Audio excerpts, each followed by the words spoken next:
viajou para o Japão. Entreguei um presente para você. Eu limpei a casa para minha mãe. Se eu fosse traduzir essas frases no inglês, qual é a preposição que eu devo usar?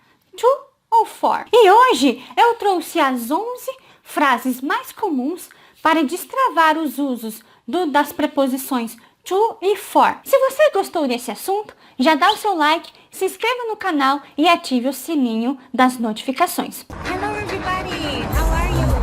Eu sou a Ellen Blay, professora de inglês, e ajudo pessoas a realizarem seus sonhos de aprender inglês, a chegar na gerência de uma multinacional, morar fora do país ou falar fluentemente. A preposição to, nós sempre iremos usá-la para propósito, um objetivo e também para nós nos referirmos a um verbo que está no infinitivo. Então vamos lá no exemplo aqui na frase.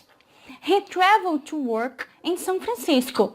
Ele viajou para trabalhar em São Francisco. Vocês podem perceber que aqui o primeiro verbo está conjugado e o segundo está no infinitivo, ou seja, ele viajou para trabalhar. Então aqui o verbo, como ele não está conjugado como o primeiro, então quando eu tenho dois verbos, o primeiro está conjugado, o segundo sempre virá na forma do infinitivo. E no inglês, nós não temos as terminações como beber, cantar, sonhar, sorrir. Então sempre que eu quiser me referir ao infinitivo de um verbo, eu devo colocar a preposição to. Próximo exemplo. Então, quando eu vou me referir a um lugar, a ir a algum lugar e também em deslocamento, também nós devemos fazer uso da preposição to. Então, olha só. I will go to Japan next semester. Eu irei para o Japão no próximo semestre. Então, olha só. Eu estou me deslocando, então eu devo usar a preposição to. Desejar algo a alguém. Exemplo. Quando chega o seu aniversário, o meu é no dia 16 de setembro e o seu? Então, sempre as pessoas, quando vão celebrar o meu aniversário e vão me cumprimentar, eles sempre dizem para mim assim, ó, Happy Birthday to you. Então, olha lá, feliz aniversário para você. Então, quando eu vou cumprimentar alguém, eu vou desejar algo de bom para alguém, então eu sempre devo dizer to you, tá certo? Feliz aniversário para você. Indicar uma direção. No caso aqui, eu sempre vou dizer We are still far from the beach. It's to the south. Nós ainda estamos longe da praia. Fica na região sul. Então lá, fica no sul. To the south. To the south. Olha lá, então aqui eu estou dando uma direção para alguém. E o início e o fim de um período. Então, olha só. I study French from 9 a.m. to 11 a.m. Então, eu estudo francês das 9 até as 11. Então, olha só. I study French from 9 a.m. to 11 a.m. E comparação, preferência. Então, aqui é muito interessante também. She prefers dancing to sing. Ela prefere dançar do que cantar.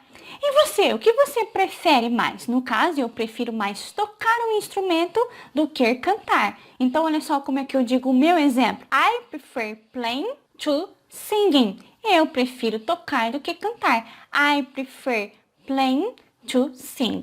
Distância entre dois pontos, tá certo? Então, quando eu tiver dois pontos, então eu também posso me referir ao to. Olha só. It's about 2 blocks from the university to her house. E são apenas 2 quarteirões da universidade para a casa dela. Então, lá. It's about 2 blocks from the university to her house. Então, vamos lá. Fazer uma revisão. Quando é que eu devo usar a preposição to? Sempre que eu tiver propósito, objetivo ou antes de um verbo, antes de formá-lo no infinitivo. Ir para um local e um deslocamento. Desejar algo para alguém, tá certo? Indicar uma direção. O início, o fim de um período. Lembra que a aula de francês começava às 9 até às 11, então, esse período, tá? É neste período que eu estou dizendo. Eu estou me referindo a isto, ao período de duração também. Comparação, preferência e distância entre dois pontos, tá certo? E agora, quando nós devemos usar a preposição for, que também nós temos muitas dificuldades com ela. Antes de verbos no presente continuous. O que é o presente continuous? É quando uma situação aconteceu há pouco tempo e ainda continua acontecendo, tá certo? Então, olha só.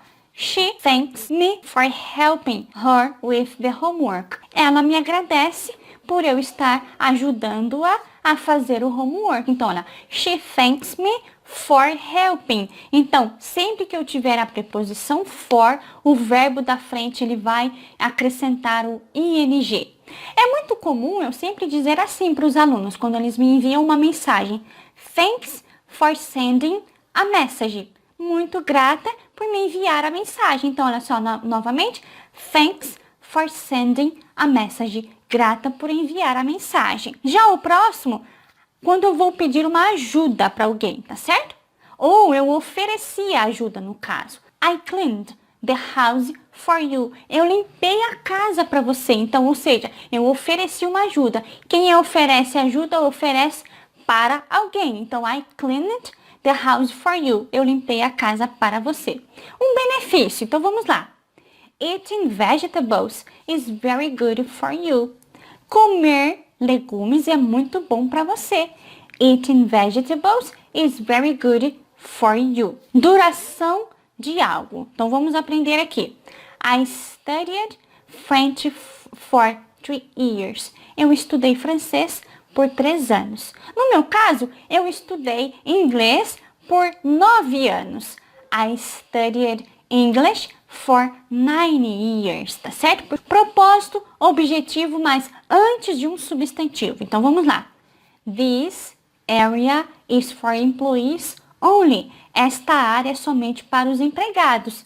This area is for employees only, ok? Ou seja, então, employees, como é um substantivo, então eu uso somente for employees. Marcação de compromisso. The conference is set for next week. A conferência, o seminário, foi arranjado, foi modificado, foi agendado, no caso, para a próxima semana lá. The conference is set for next week. E agora, quando eu vou entregar algo para alguém, tá certo? She gave the Spanish book for him. She gave the Spanish book for him. Ela deu o livro de espanhol para ele. Então, revisando o uso do for, nós temos aqui as seguintes regras. Antes de verbos no presente continuous, uma ajuda, quando nós temos um benefício, duração de algo, propósito, objetivo, só que aqui no caso, no exemplo com o to, nós usaremos com verbos. Aqui no caso é com substantivo, marcação de compromisso e entregar algo para alguém. Caso você queira aprender um pouco mais sobre preposição de lugar, eu quero te acompanhar neste vídeo bem aqui. Agora, se você quer aprender como fazer perguntas no passado em inglês, eu quero te acompanhar neste vídeo bem aqui.